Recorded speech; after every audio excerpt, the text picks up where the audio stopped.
Welcome I have no idea what's going on, guys. This could be a major fiasco.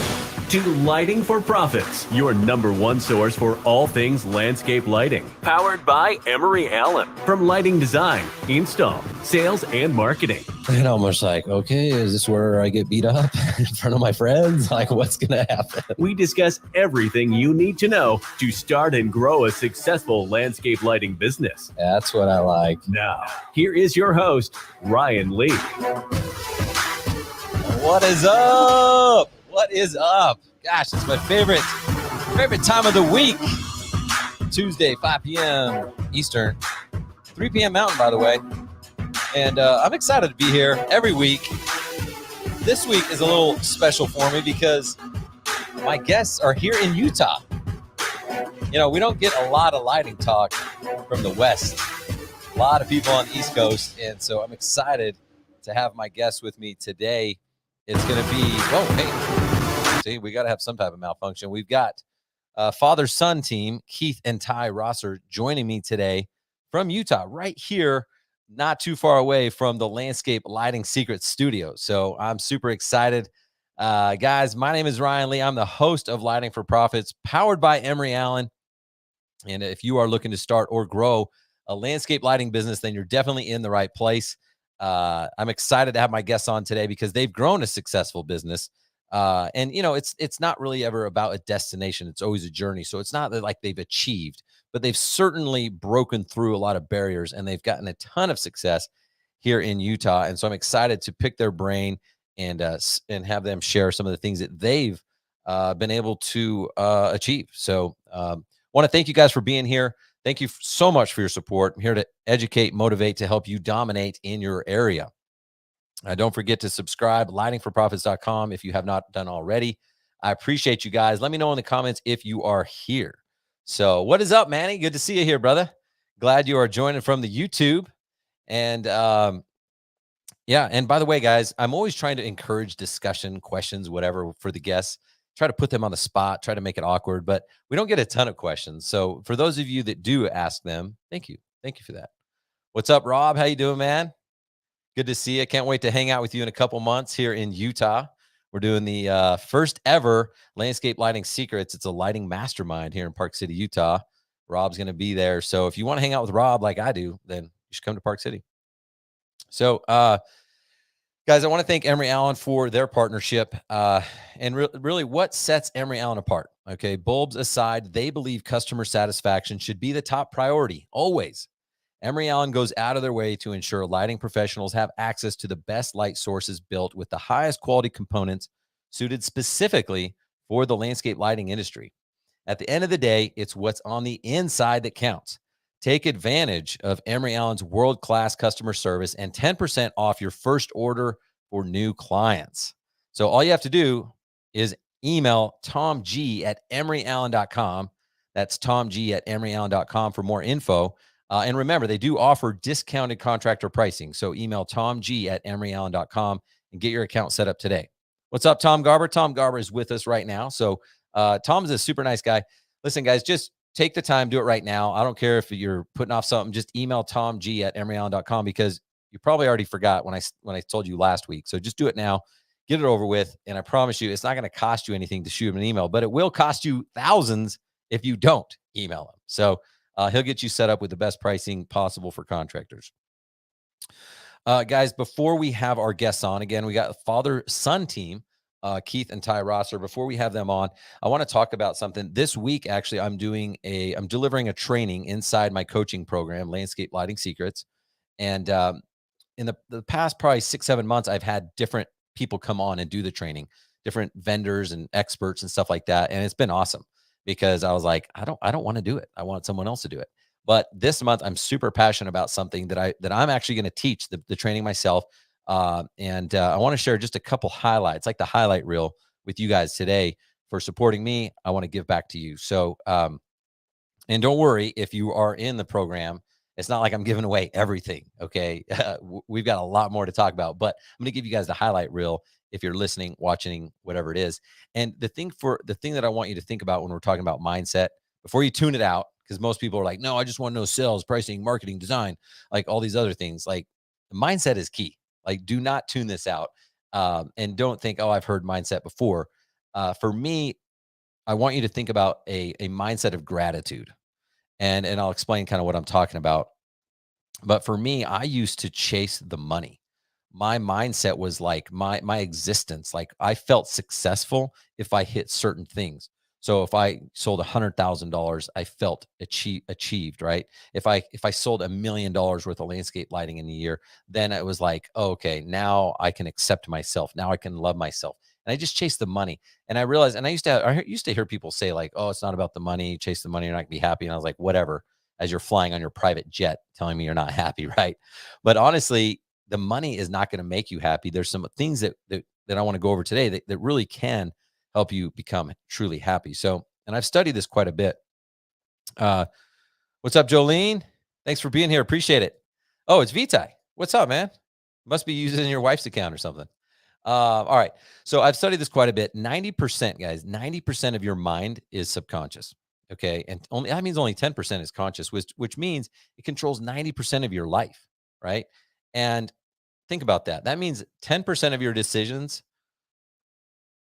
90% of decisions you made, you didn't even know you were making, right? 90% of who you are today, you didn't even consciously decide. So think about that for a minute. Like, you're not in as much control as you think you are. A couple facts about your subconscious. Your subconscious never sleeps. So think about this, like your heartbeat, your digestion, like there's all this stuff going on in your body that your subconscious is controlling and you don't even think about ever, right? You don't think about like if your blood is circulating in your body. You don't have to, because your subconscious takes care of it. Have you guys ever driven home? Like, this happens to me a ton, especially if you're on the phone. Have you driven home? You get all the way home, reverse in your driveway, and you're sitting there on the phone. You end the phone call, and you're like, how the heck how did I get home? Like, I have no idea. I don't know what route I took. I don't even remember driving. I don't remember getting off the freeway. How did I get home? That's your subconscious. When you wake up in the morning, what are your habits? Do you hurry and check your phone first thing, a text, an email? Whatever that is that just automatically happens, that's your subconscious. And so your subconscious mind takes everything literally.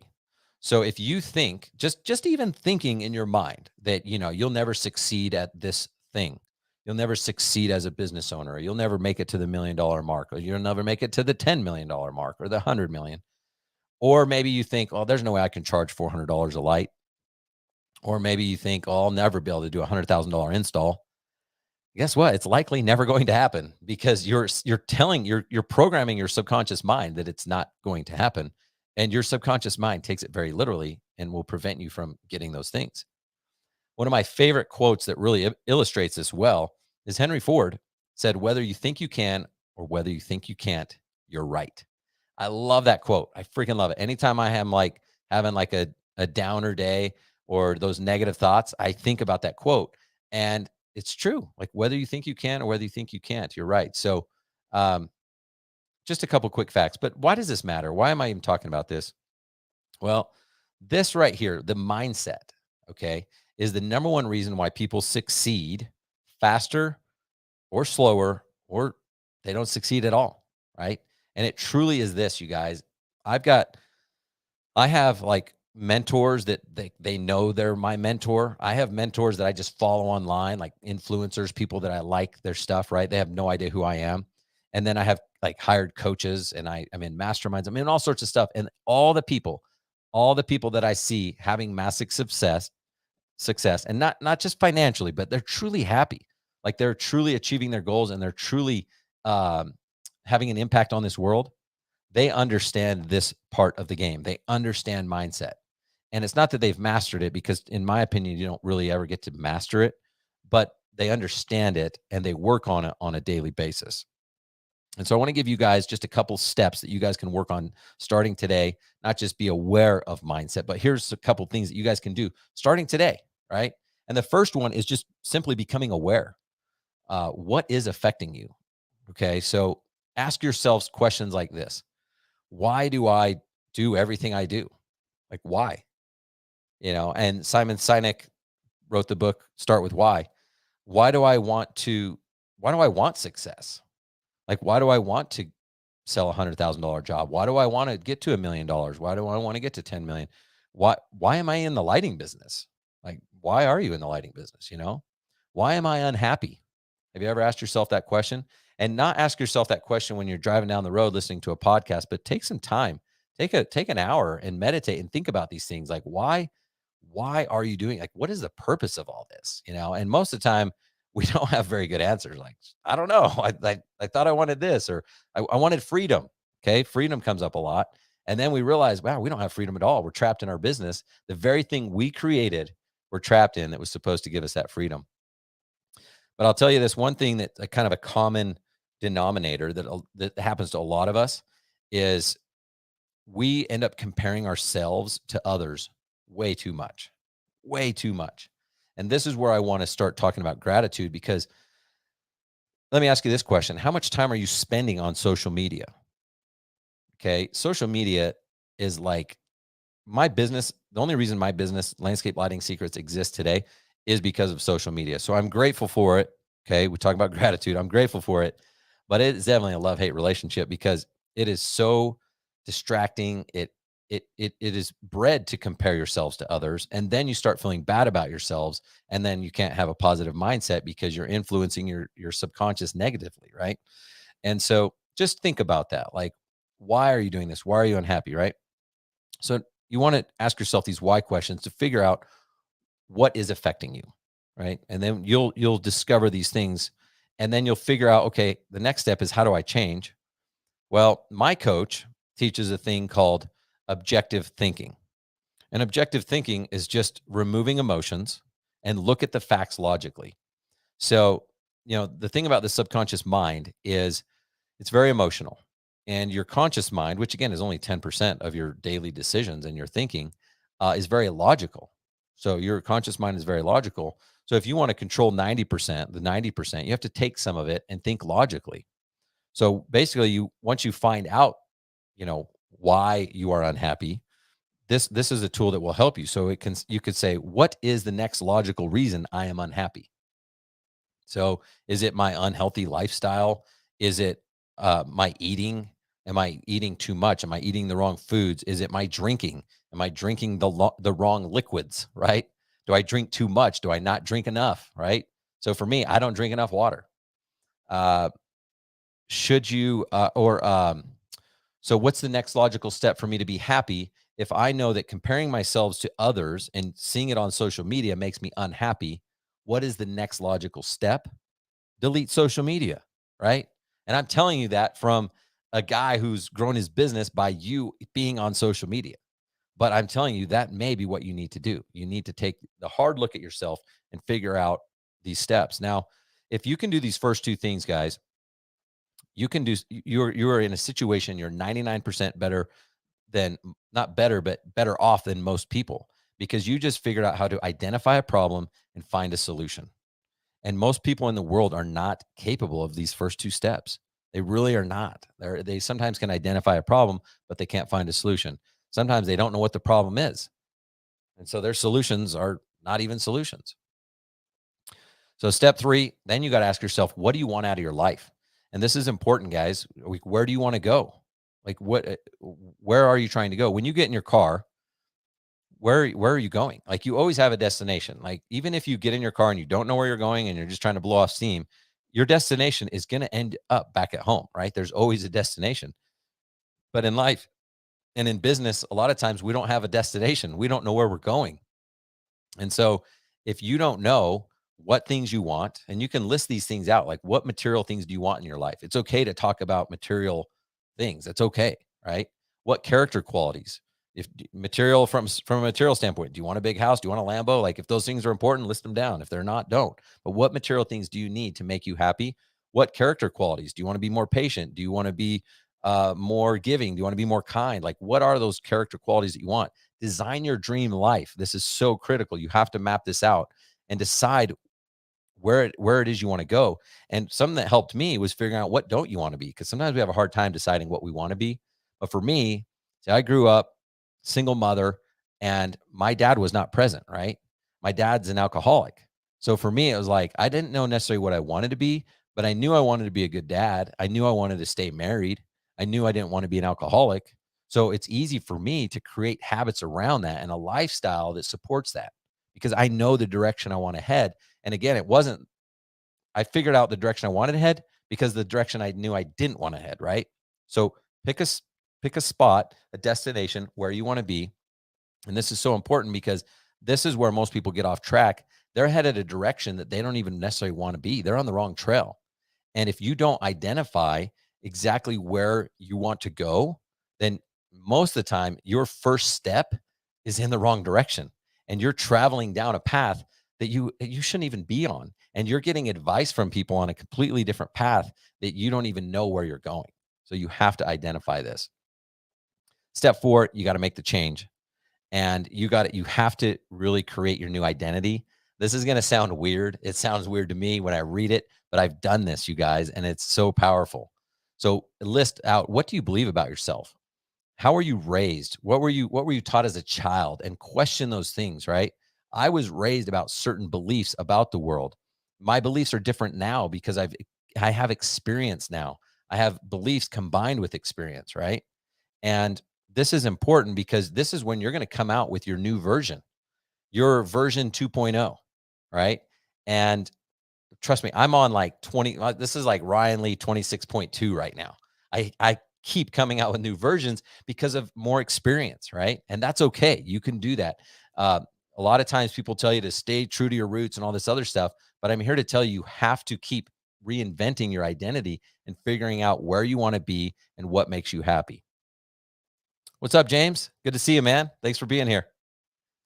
Step 5, we got to just create habits. This is the last and final, and then we're going to have our guests on.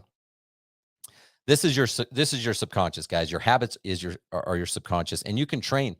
This is where you can train your conscious to train your subconscious, and you have to create positive experiences with positive emotions.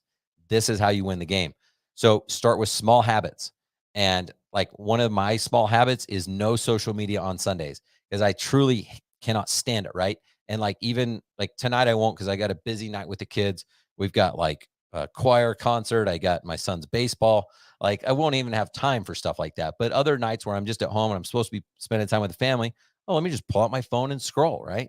And so I'll just totally try to leave my phone in the room on Sunday. And my habit now is no social media, right? And then eventually I want it to be Saturdays and Sundays, and then Friday, Saturday, Sunday. And then eventually it's like, no, I'm just going to delete it all. But this could be a small habit like flossing twice a day, brushing twice a day. I mean, it could be anything, but you need to start training your mind and your body to get used to habits. So that's just a preview of what we're going to be talking about in my training, this Inside Landscape Lighting Secrets on Mindset. And the whole spirit of it is gratitude. I've learned, guys, I was chasing money for so many years, and I've learned lately to just be grateful. Like I'm so grateful in the position I'm in right now because I don't have all those things, like those material things that I've listed, and I don't have all those character qualities yet. I'm working on all of them every day, every week. But man, I look at it from a different perspective, and I am so grateful that I'm at where I'm at because I'm well ahead of where I was last year and 5 years ago and 10 years ago. So the point of all this is to be grateful and start your day with gratitude instead of comparing it to others, and instead of getting on social media and be like, well, how did they do that? And how did they do this? And, we're going to have Keith and Ty on here in a minute. They've done awesome things, right? But you should use that as fuel, as power, not to be like, oh man, like I'll never be able to get like that. Like, don't compare yourselves to them. Just learn from them. So that's my plea for you today is look through a different lens of gratitude. And if you start your day with gratitude, it just changes everything. It changes everything. So do that and understand it is a journey. It's not a destination, and it's constant work. It's not like just because I've studied so much about mindset, I'm a master on it. I'm still learning every single day. So that's enough about me, guys. I think it's time to welcome our guests. Are you guys ready? Let me know if you're here. Let's do it.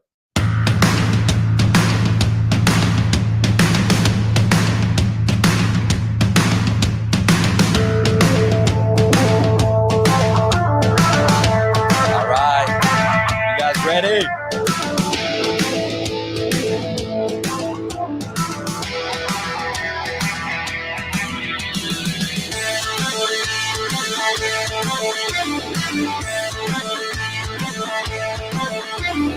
What is up? Welcome, Landscape Lighting Pro of Utah. Welcome, Keith and Ty Rosser. All right. Thank you, Ryan. Yeah, thanks for having us, Ryan. Man, I'm excited representing the state of Utah. Thanks for being here, guys. Absolutely. Glad to be. So this is awesome. I got to figure out how to mute this. There we go. All right. So I'm really excited to have you guys on representing the state of Utah. And I want to talk about some things like from my perspective and some of my limited beliefs. I want to pick your guys' brain on a bunch of different things. Is it okay? I want to read just your bio real quick to introduce your company. Is that okay? Please. All right. So over 25 years ago, Keith followed his passion for the mountains and the greatest snow on earth and moved his family from Southern California to Utah, where he established himself as an industry leader in the landscape lighting profession. Landscape Lighting Pro services 2 locations in the Intermountain West, Greater Salt Lake City area, and the desert of St. George, Utah. Not only is LLP committed to business and team member development, but it is our dedication to excellence through unique lighting design, investment in superior quality products, along with our commitment to 5-star customer service that has kept our company growing year after year. That is awesome, man. Well, I'm excited. Let me start with you, Keith. Talking about your bio and stuff like that. Why did you 25 years ago, you were chasing the snow, chasing the Utah, like that mountain living, but why did you decide to start a lighting business? Well, Ryan, when I was a firefighter in Los Angeles for 5 years, left there in 95 to pursue the fire department here in Utah, up in Salt Lake area. And I took a huge pay cut to do so, to live the good life, the mountains. And I had a lot of passions, a lot of things that I wanted to do in life. They're just shelter and food. And I needed to support an income. So I started a lawn fertilizing company. And hey, Andy. So anyway, I started a lawn fertilizing company and grew that over the course of about 7 years, and sold that company to True Green Chemlawn. And we were starting a lighting, holiday lighting company in the early 90s, back when, people laughed at us and we're like, well, nobody's going to pay you to put hang Christmas lights. That's what, and so that's where it started for us. And when we sold out the lawn fertilizing piece, I was attending a convention with Bright Idea Products in Omaha, Nebraska. And I met a few guys that were doing lighting, and it intrigued me. And I thought, you know what, that is incredible, because I love the artistic side, the design element, and what you could create with light, and boom, that's history. So here we are. Well, and honestly, guys, we were chatting before we launched the show today. And speaking of gratitude, Keith said, like, isn't this amazing what we've been able to do? Kind of speaking with me, like, we've been able to support our families with landscape lighting. Like, who would have ever thought? It's remarkable what you guys have done. So congrats to you guys. Well, thank you. Ty, what is your involvement been in the business? When did you join forces with Pops over there? Oh man, I feel like I have a interesting perspective because I kind of grew up in this industry in a way. The first time I ever helped on an install, I think I was like 11 years old. It's one of those things where my dad was like, "Hey, you want to make $20?" And I jumped in the truck like, "Well, what are we doing here? Let's go." And so, when I was that young, there wasn't much I could do other than help bury wire here and there, running back and forth with the trucks, grabbing tools for the crews, things like that. But that's kind of how I got started early on. And then, let's see, I was 18 years old, just out of high school, and realized really quick I needed a way to pay for college.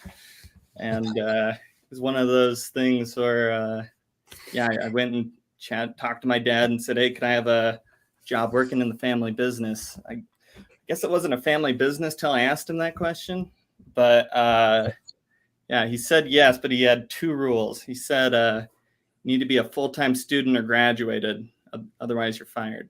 So he really pushed me to make sure I, followed through on what I was doing with school. Then, 2 degrees later, I realized English and philosophy translate perfectly to lighting. So Of course, it's a natural path. so here I am. No, I realized I already really loved and enjoyed what I was doing and working with my dad. So here I am. That's very cool. I'm actually super envious, and I hope I've got one son. Like Keith, you had a couple chances, like hopefully one of them will take to it. But I'm hoping my son, my daughter, somebody will take to it, because like almost everybody I get on here is like, how did you get into the lighting industry? And no one like grew up thinking that it could have been a thing. But like Ty, like you actually will be a guy that'd be like, yeah, I always knew I wanted to be a lighting guy, like wait, you always knew you wanted to be a landscape lighter? Right. I wanted to leave like engineering that, books, surgical instruments laying around the house, things like that, not light fixtures. That's true. I should probably get out some law books and stuff like that. Exactly. There you go. I don't know what my wife wants. She wants one of us wants one of the kids to be a dentist. She's had some like nightmare problems with her teeth. So she's like, you need to either marry a dentist or be a dentist. So maybe we'll get some dental tools out. Perfect. Well, I want to ask you guys about the Utah scene, because, I grew up here, and I don't know if this is a false belief or a true belief or what, but I grew up believing that everyone was cheap. Everyone does everything themselves. No one will pay for anything. They'd rather spend 16 Saturdays doing a thing that you guys could do in 3 hours. Are you sure you have a landscape lighting business here? Like, how do you sell landscape lighting in this market? Well, growing up in LA, and believe me, I've asked myself many times, why would I have left that market to come here? And one of the things I've learned about that is, I've kind of watched Utah grow up right in front of our very own eyes. Being here now 27 years, and what it was when I moved here is extremely different. I know many areas around the country have gone through their own growing pains, but Salt Lake is not exempt from that, as you know, Ryan. And when I first came on here, you were right. My dad said to me, nobody is going to pay you a dime to fertilize their lawn. Right. And I thought, he might be right, but I was blown away at that opportunity that we made happen through a lot of leadership and mentoring and other people around the country that guided me at that time to do what we did. It was remarkable. And it was a proud moment in my life. My dad was so proud. I remember the day that I was written a check, and I held that check up and showed it to my dad, and he just couldn't believe it. He was like, wow, for something that nobody would pay for. And in lighting, it certainly is a mountain to climb for us, when we did at the time here. But, like I said, the growing pains and the change that's come around here is pretty remarkable. But I think that's for most markets. I think that life for people has changed the way we do things. I always, and you say, Ryan, we shouldn't sell out of our pockets. And I certainly understand that principle, because when I was in my 20s and 30s, I couldn't comprehend people paying any amount of money for lights to be stuck in the ground in their yard, right? I mean, that's how we viewed it when we were young. But what's amazing, and I tell Ty this, our company, our people here, is that, when I was in my 20s, there were things, I mowed my own lawn. I did all my own stuff. I remember building out my own basement and, learning how to do trades that I had no interest in today to touch. And where I'm going is, in my 30s, things started to change, what I would hire out, what I'd pay to have done. And then in my 40s, what I would hire out and pay to have done for myself. In my 50s now, it's, I need all those automatic services. I don't want to pay for, I don't want to do any of it. All I want to do on Saturday is hit golf balls. I want to be, doing other things on the weekend. I work hard. And even during the week, I'm starting to minimize how much I care to do. And so, even in my own life, the way I see it is, I need a service company that takes care of my pond. I have a service company that takes care of my flower beds. I have a service company that washes my windows, like Jim last week. I've got, I've got tons of people that are coming to do these things, but why? It's like, what's changed in my mindset is, as we mature, our personal incomes and lives mature and change. I don't have kids to pay for college now. I don't have all those things. And now I'm just looking to be taken care of in that regard. In my 50s, that's where I'm at. And, and I think that's the mindset of our clients too. And that's the world we live in today we didn't live that way in the 70s and 80s. In the 90s, it was starting to change a little bit. But anyway, I think that's what's happening. And that's what it is understanding like who is our client, because we're usually not our client. Like you're now more like your client because you've gotten to that level of success, and also like you have more value on your time than your money, and when you're younger, exactly, you have time, you don't have money. Now it's like, no, I'd rather go golf. I'd rather go spend time with my family, like a Saturday. I remember changing the oil in my car. What were we thinking? Why would you even consider that today, right? I did that too. Yeah, I thought it was cool. Yeah, right. Exactly. So when did you guys go from? You're in St. George now as well, Southern Utah. Correct. When did you guys open up that location? A few years ago. We've done jobs over in the Phoenix, Scottsdale, Vegas, St. George, throughout the season. In the winter season, when our ground's frozen, our clients have second homes, and we've found ourselves following them down there, just starting conversations with our clients, and them knowing that we're willing to travel is we've always been able to do that. I purchased a home in Southern Utah a few years ago, and that's when we decided we're going to get real about it. And so what we do is we rotate crews down every week, December through March, and we just stack them up. And we've already got jobs now already coming to us that we're stacking up down there for the spring. Nice. And it's a nice experience that we can in the wintertime, we're not having to have the bleed off and then payroll paid, so we can keep all of our crew, everybody full time, all bennies, everything throughout the year. And then when we get to spring, we're not starving to rebuild. We actually are filling the bucket, so to speak. So it's been really good to us.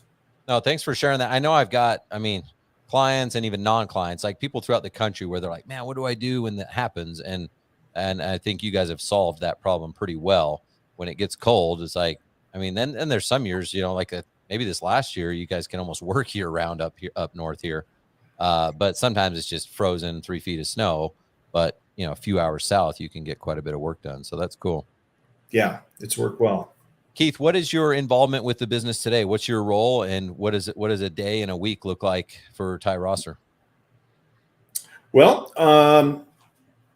great question. Ty? I'm sorry, for me or Ty? No, I meant Ty. Sorry. Oh, I'm sorry. Oh, for me, Keith, I know what you're doing. You're golfing, and lounging by the pool, going to the Southern house. We got it. That's what he's got me for. Oh boy. So let's see, my maybe my first 5-6 years working here, was really being more on the install side of things, working with the crews, eventually kind of leading the crews, and now, really just design and sales. That's all I do now. Design and sales. And is it hard? Like, does your dad, do you find him like hovering over you and him going, wait a minute, like I want it done my way, not your way? Is there I think there's something to be said about working in a family business. A lot of people don't realize, and it's the antithesis of nepotism, where he can't even say that word. Hey, I got to use that English degree sometimes. Yeah. So I was going to ask you about nepotism, so here we go. No, but I think he's done a really good job helping to direct me and help me get a lot better at doing sales and how to approach things with different projects, different things, organizing our crews and how we're executing our projects. And so, yeah, I'd say absolutely. Yeah, he has a lot of input. But the reason I'm going to ask some of these questions is because we've had people like in the Facebook group where they're asking like, hey, does anyone else have their kids working for the business and stuff like that? And, like I said, I think it's awesome. But I think, it can present its challenges from nepotism to, like you said, like just even going the other way of like, well, I don't want to make him feel like he gets this automatically. So I'll make it even harder or whatever. But I'll put it this way, that my very first day working here, when I started working with the crew, he introduced me to the foreman, and what he said to him was, hey, if he doesn't work out, just tell me, and he's gone. So it's I think that kind of encapsulates what my experience was like my first couple of years and needing to work hard and prove myself. And cool. It wasn't a cakewalk. Ryan, I want to show a picture here that this is the meeting of the minds when, if I can get that in there, right. When Ty was, how old are you there, Ty? Like 7-ish, 6, 7, 8, I don't know. Anyway, that was at Lake Powell. Go ahead. And he had just gotten in trouble with he was tormenting his sister or something like that. And I got to tell you, one thing that Ty's always been really good at, he's a great listener, and he absorbs so much. And when Ty started in this company, there's not a thing he wasn't willing to do. He's still that way. If I got to hold Ty back, I mean, I'm like, Ty, I need you to stay right here and focus on this. And he's ready to run out the door, do the sale, do the install, do the follow-up, do the nighttime walkthrough, do the upsells and everything else to go with it. But the fact is, a few years back when Ty was starting into this role, I'd say one of the biggest mistakes I made is it's easy for me to lean too hard on Ty because he won't hold back. He is willing to put in a 16-hour day, 7 days a week, and do whatever is necessary in this company for it to be successful.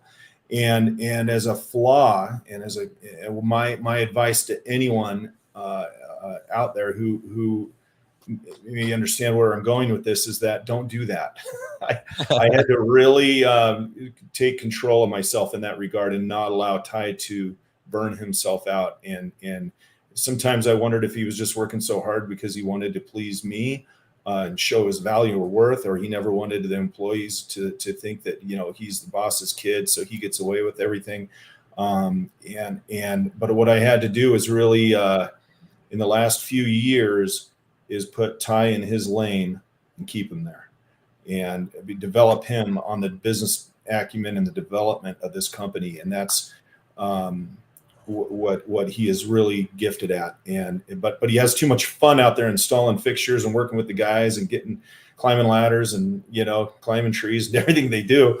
That's fun. We've had to define what Ty wants to do in this company and where he wants to go. And that's something I think that we've worked hard on, and it's cool. Been a pleasure for me as his father and as the president of this company is to watch that development. That's so cool. And maybe you guys are there, maybe you're not, but at some point, is there that discussion of, hey, I want to golf not just Saturdays, but I want to golf like 6 days a week. Ty, you're going to take this company over, or does Ty even want to take it over? Have you guys gotten to that level yet? Well, Ryan, you're putting us on the spot.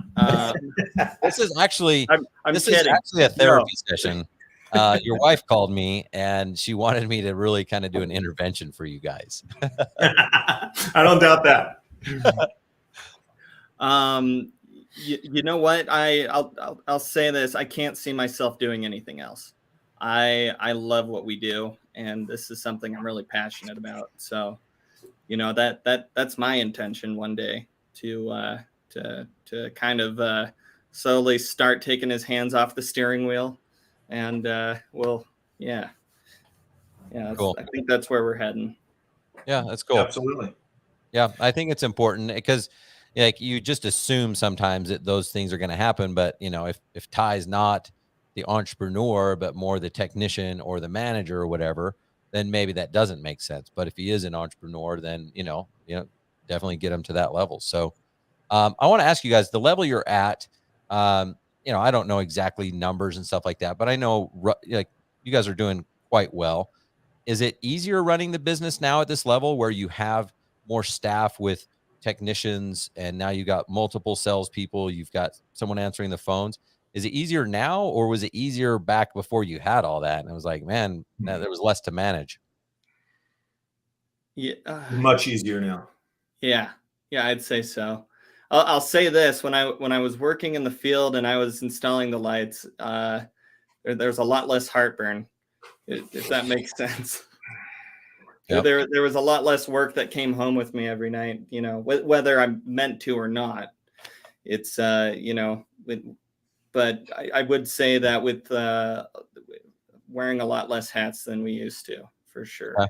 So what would you say to those people? Any advice where I know so many people right now that are at this phase, and you'll remember this phase when you made the hires, but you didn't have the systems in place yet. Last week we had Jim Dubois talking, and it was that stuck in that phase 2 of like, okay, it's not owner operator. I've got some employees, but this is still like I'm taking all this stuff at home. I'm not getting everything done. And it's much easier for people to retreat at that point and go, you know what, screw this. I'm going back. I'm just going to go back to doing it myself because I'm not a manager. I can't do this. I thought I could be an entrepreneur. You guys made the decision to keep moving forward, push through to that next level. Any advice that you'd give to them? Brian, I thank you for bringing Jim up, because if anyone listening today, if you haven't had a chance to listen to last week's blog or a podcast, I strongly much you do. Remarkable perspective that Jim brings, experience, and so much of what Jim shared with this group, he puts it in a very organized direction and funnels it right into what you need to hear and how to apply those principles, because I think all those things bounce around in our heads, but we got to package it. We got to put it together and initiate those things to move forward. I think the real key is vision.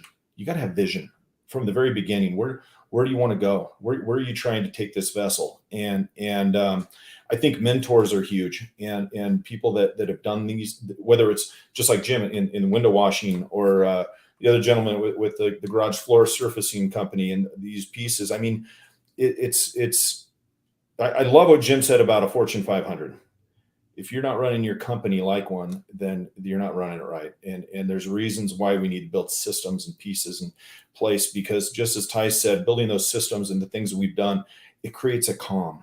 It keeps you in perspective here in our office, for sure. When we're wearing too many hats and we're trying to do everything, you're doing nothing. You're treading water. You're just trying to stay alive. And when you can focus on your task, we're all better at what we do, and our clients are happier. You don't realize it, but we look back and you go, how did we ever survive doing it the way we did before?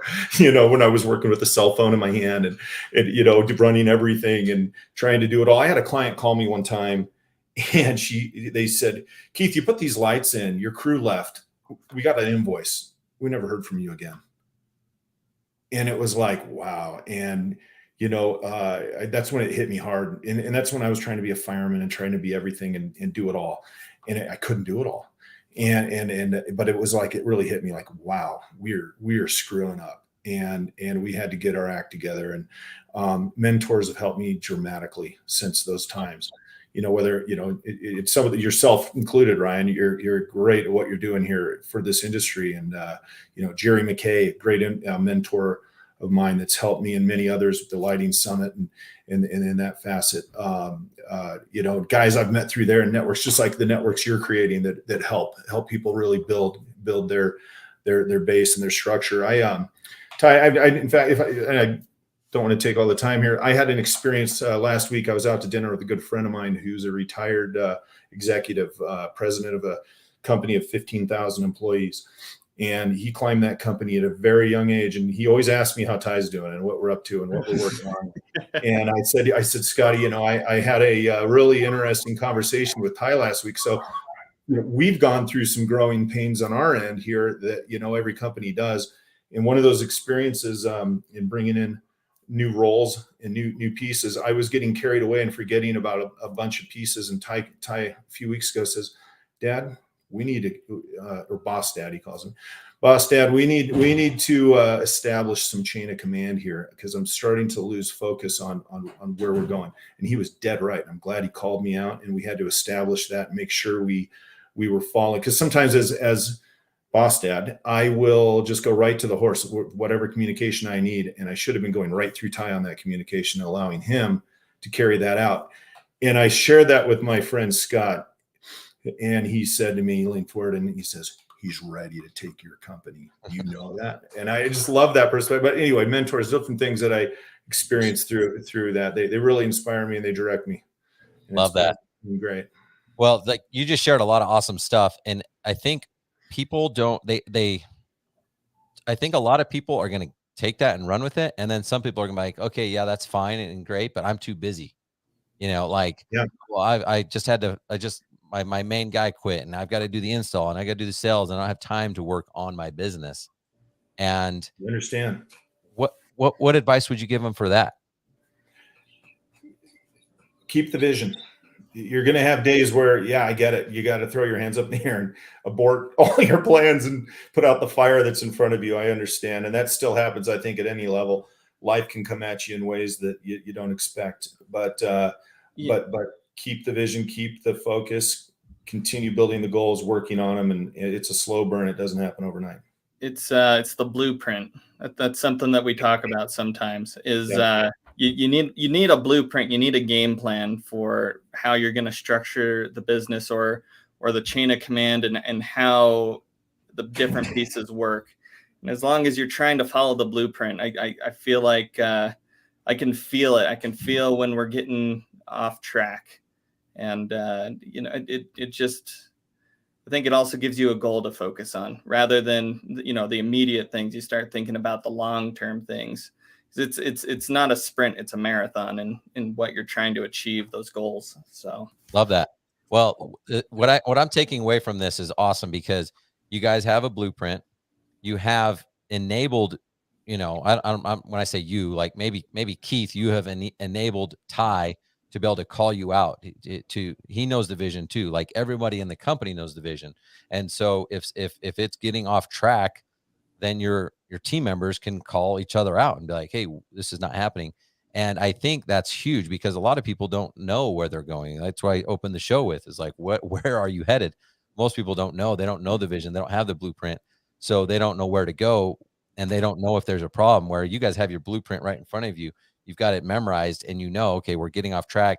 And when that happened, Ty, you were totally fine to reach out and be like, hey, no, we need to reestablish this chain of command. The blueprint says this, we're doing it wrong. So that's killer. That's very powerful stuff.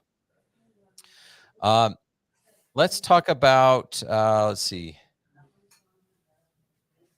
Anything you guys want to share? Any of your weaknesses? You guys, is there anything that you've done along the way where you're like, man, if I could do it again, I definitely wouldn't have done that. Anything come to your mind? Yeah, that's a long list, right? The reason I ask is because the more I've learned about myself, like my greatest strengths have come from my weaknesses and come from my screw ups. And a lot of people feel bad about themselves for not doing things right. I'm like, dude, I did that for 10 years. You've only done it wrong for 10 days, So I think it would be helpful if you guys could share one or two things that you feel like. Yeah, I think, knock on wood here.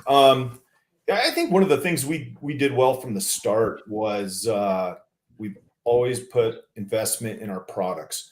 We've never taken the low road. I think taking the high road is key in your product choices. And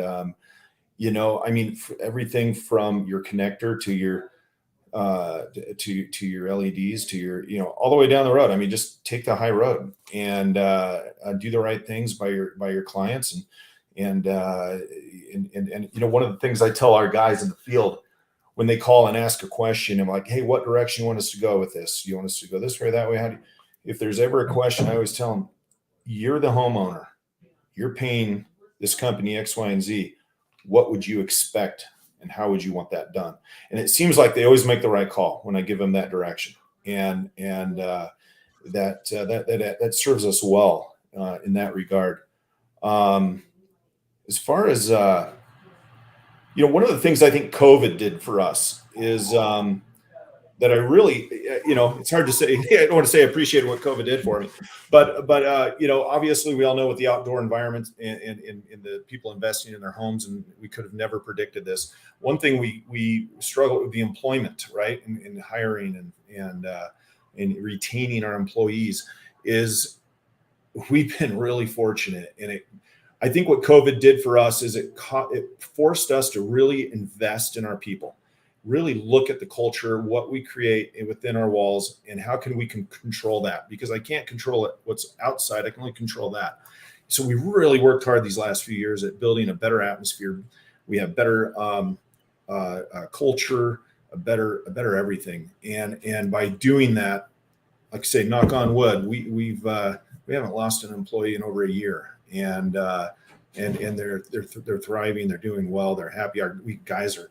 I mean, even in this hard market right now, they're buying homes and they're doing things I marvel at. And it's exciting as a business owner to watch your people develop and be able to take on, the roles they are. So I just look at the positive things we've learned, positive things we've done, and it's been pretty good ride.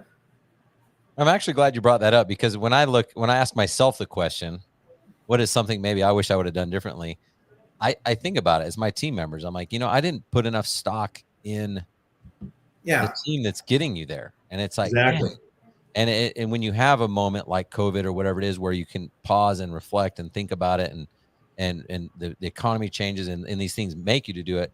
It's like, man, why didn't I do that sooner? And so I'm doing that with my business now, is like really making that, like, I just had a new hire, and I told her, I said, schedule, I think we're doing it Monday. And her name's Darcy. So I said, schedule the appointment. It's called Darcy's Dream. And we're going to do at least an hour, if not 2. We're just going to talk about her dream and figure out how I can help her get that dream. And I wish I would have done that with all my team members for the last 15 years, So yeah, I think most of us, we forget, because it's like sales. And a lot of times we and customer service and all this, we forget about our team members. Yeah. No, for sure. I mean, I guess that's what I'm saying is, in the past, the biggest mistakes is we weren't focused on career people. We were just more like, hey, we need this guy. He can work. Right. Oh, he'll work for $12 an hour. Really? Yeah. Oh, well, let's get him. It's like, no, it was the wrong approach. And by changing that structure and building our employees, their families, and their values, it's tremendous. Love that. So I actually get your guys' postcard in the mail. Well done, by the way. Like, I'm like, oh, I'd call these guys. I better call our marketing department and fix it.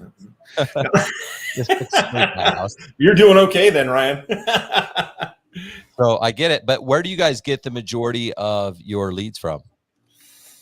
Oh, I mean, it's there's so many buckets that we fill. I think the majority are I think our solid leads, the ones that we love the most, are repeat clients. I mean, number one, now after 20 years in business, I'm amazed how many of our clients are in their second, third properties that we've lit. And you've said it in your podcast is, they started in their starter homes and then their mid homes, and then the kids are out of school, and now they're living in their last years of income buying, $2-3 million homes.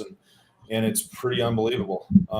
Those have been incredible, how many repeat clients, referrals, networking, with partners, on and on. Honestly, it's just, we do some direct marketing. I think that's always been a little bit of bread and butter for us, just to keep our brand in front of people.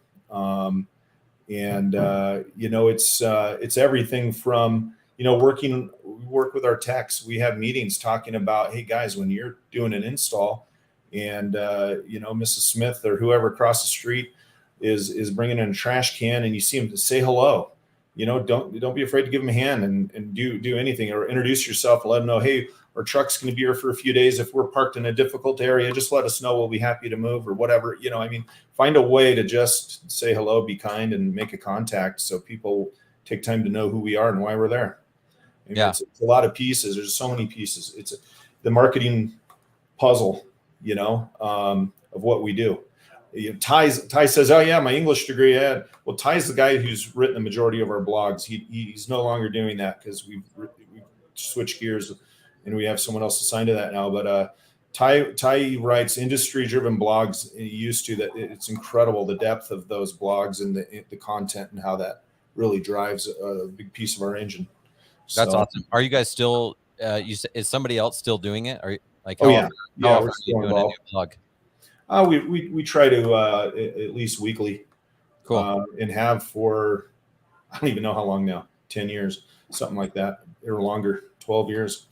But awesome. It's an endeavor. It's a commitment to write a blog every week. It's a labor of love.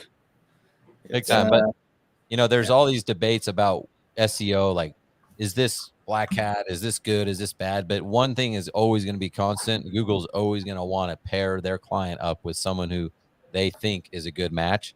And that's what a blog does. It shows what you do. It tells about what you do. So that's an investment that's going to pay off forever for you guys. Absolutely. So that's killer. Until the internet does. I don't know.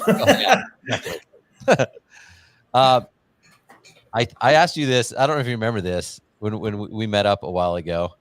And I'm interested to hear what your response is. What is your secret to success? Oh, well, I tell my son, I've told Ty and his sisters this their whole lives. I've said there's only one thing that you need to worry about. Well, there's a lot, but one key principle in life is if you're ready to go out the door by 7 o'clock in the morning, you'll figure it out.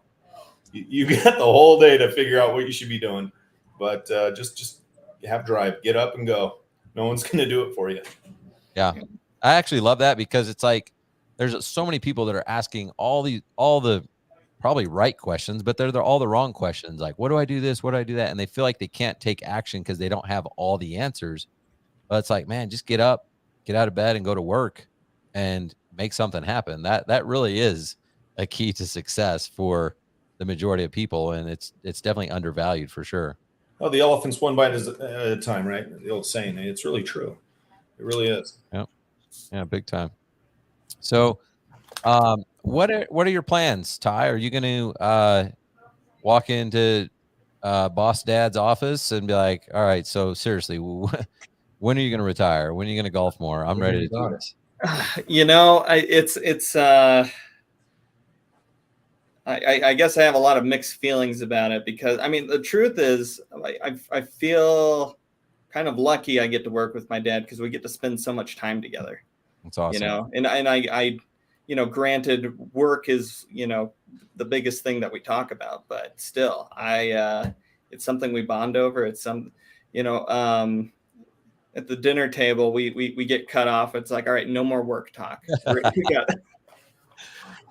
can totally see that. Yeah, that's like, put the phone down. Stop talking about work. Yeah. So I guess I have a lot of mixed feelings about when that day is going to come. But I'm sure I'll be ready for it because I'm going to be steered the right direction when that day comes. So. And Keith, what are your plans with the business? Are you guys at a good stage right now where it's like, hey, this is good. We feel like we've got systems under control. We value our time. We're able to do that. Or is there still some chaos? Or you want to try to grow to another level?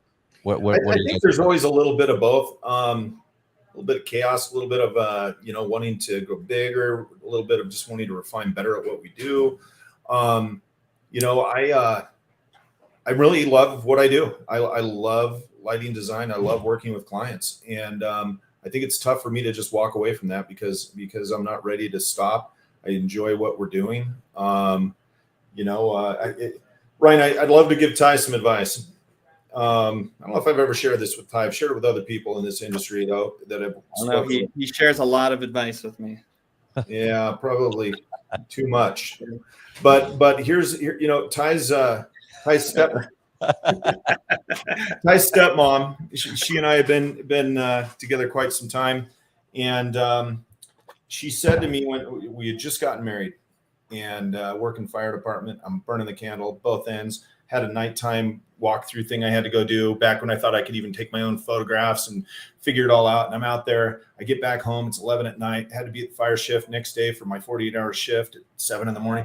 I walked in the door and she said, "All right, Tammy, I'm not afraid of divorce. I didn't get married to be alone. You better figure this stuff out." Nice. And I got to tell you, when I say the biggest mentors in my life, she's right there, my biggest mentor. And she was right. I had to figure that out. And so, Ty, my advice to you, listen to Michelle. Because you know what? Right. We can't, you know what I'm saying? We got to take care of us and everyone else. This company will take care of itself if we do that. I love that. You know, I think there's a lot to that. It's funny reflecting as you're talking about a lot of this stuff, like, you know, wake up early, go to bed early, you know, all the things that we were brought up doing. You know, there's mornings when I'll show up here at the office like an hour and a half before anybody else, just so I have enough time to get all the things done off my plate. I need to make sure I'm getting addressed. And, you know, but also what you're saying with Michelle right now and that advice, I'm definitely guilty of not giving myself enough time to just breathe. So that's good. That's awesome. Well, guys, the reason why I think it's awesome, because it really ties into where I'm like, my mind is thinking right now too. It's like, I started the show talking about mindset and gratitude and all this stuff. And so many times, even myself as a coach, I'm like trying to push people to that next level. But in reality, it makes sense to just pause every once in a while and be grateful for where we're at. And you guys are at a great spot. And if your life is feeling hectic, if it's feeling chaotic, then pause and figure out what the problem is, identify it, figure out a solution. And sometimes it isn't to work harder. Sometimes it's to work smarter. So you guys have shared a lot of valuable stuff. I appreciate you guys coming on here, opening up, letting me tease you a little bit and try to push you guys a little bit. But that was fun. I really appreciate you guys and your feedback, your honesty, and your advice. So thanks, guys. Thank you, Ryan. Appreciate you. Ryan. All right, guys. Another episode complete. Thanks so much. Thank Landscape Lighting Pro of Utah. Thank Emery Allen. You guys have a good one. We'll see you next week.